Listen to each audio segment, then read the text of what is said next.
Good evening. Hi, my name is Missy Walters, and tonight I want to talk to you about a very important topic in leadership. The topic that I want to talk to you about is delegation.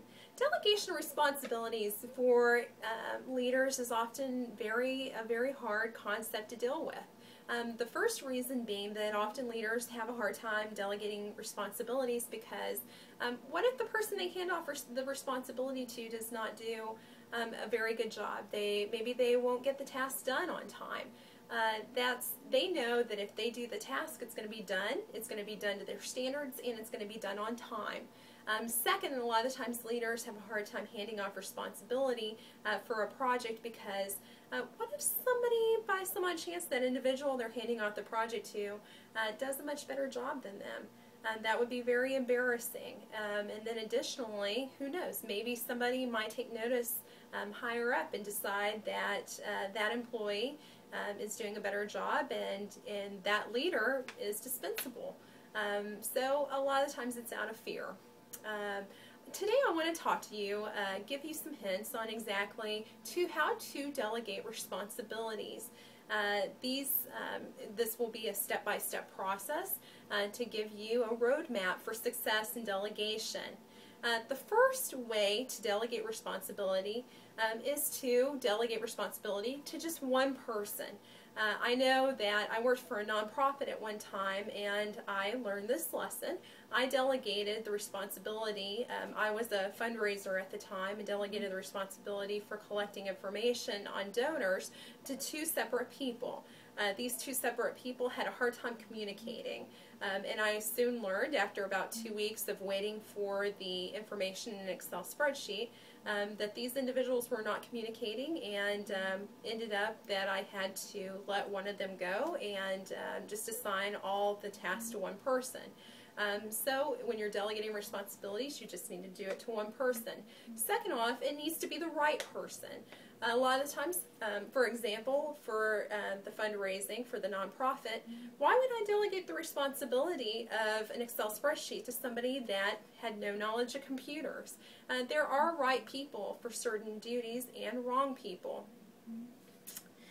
Third, I think that you need to clearly specify exactly what your expectations for a project are. You need to first sit down with the individual and say, this is exactly what I expect from the project. This is all the information that I need. This is when I need it done by. You know, setting the roadmap for the project is essential to making sure that the project is done correctly. Fourth, delegate responsibility and authority. My first 2 years in college, I worked for Congress in Washington, D.C. as an intern each summer. One summer, I interned for the Health, Education, Labor, and Pensions Committee. They delegated the authority for me to work on a research project and collect information from different government agencies. So I would contact these individuals or the heads of these agencies and say, hi, my name's Missy Walters. I am a representative from the Health, Education, Labor, and Pensions Committee, and I need this information. By delegating that authority, those individuals that I contacted knew exactly who I was and was more willing to give information to me. If I just would have contacted them and said, hi, my name is Missy Walters and I need this information, they would probably be pretty hesitant to give me that information, causing a roadblock in the project. Fifth, ask the employee to summarize what exactly the expectations are to you. When you're in that meeting, that first meeting where you lay the roadmap for the project, say to the employee, hey, you know, can you reiterate, or I'm sorry, not reiterate, can you summarize to me what you think my expectations are for the project? Can you summarize to me what exactly I need for this project?